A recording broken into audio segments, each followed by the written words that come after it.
Hello, this is Jake Romoser, third year medical student at OSU, and I will be presenting the impact of protective and compensatory experiences on resilience in adults with substance use disorder. Victor Doe will also be presenting, but he could not make it to this to record.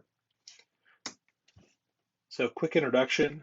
Studies have shown a correlation between a high number of adverse childhood experiences and substance use disorders later in life. However, there is less research on how positive childhood experiences affect those individuals with substance use disorders. And we do know that individuals with higher resilience scores experience a greater degree of positive treatment outcomes like prolonged abstinence and decreased relapse risks.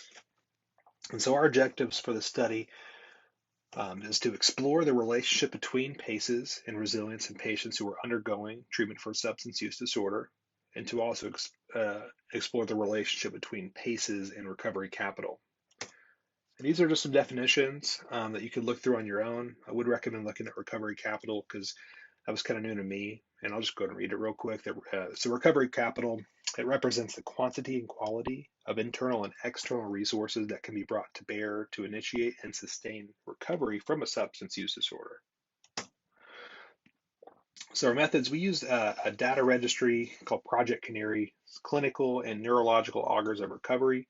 And these are adults who are currently in treatment for a substance use disorder outpatient at the OSU Addiction Medicine Clinic. This data was collected through self-report surveys like demographic information, the PACEs, the brief assessment of recovery capital, and the Connor-Davidson resilience scale, which is our measure of resilience. And we use Pearson correlations to evaluate these relationships.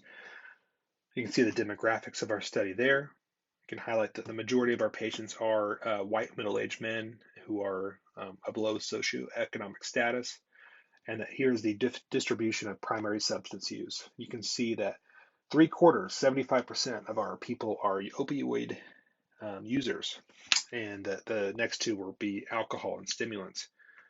So you know that this opioid epidemic is running rampant in our communities here in Tulsa, Oklahoma.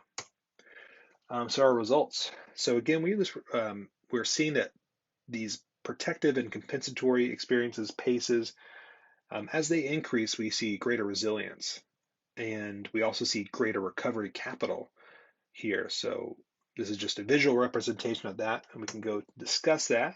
So the relationship between the PACEs and resilience in adulthood underscores the importance of a nurturing and positive childhood environment.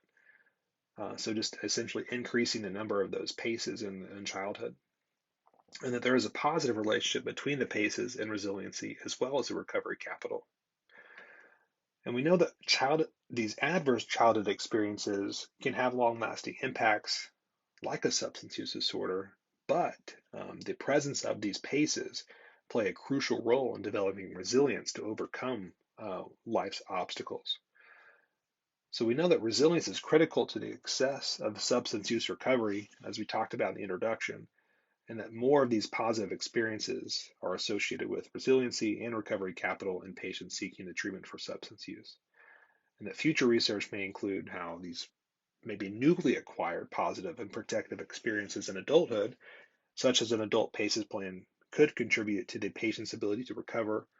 And we do plan on using this same study population to measure recovery rates over time of these individuals with high resilience or high recovery capital to see if they actually do recover quicker, have lower abstinence rates, and lower relapse rates as well. Here is the reference sheet blown up for you, and we want to acknowledge the OSU Addiction Medicine Clinic for letting us hang out in your space, and the patient volunteers for doing the work, not only going to the clinic, but also helping us out by doing the research. And thank you for your time. Thank you for listening. And I hope to see you on the 16th for the poster presentations. Thank you.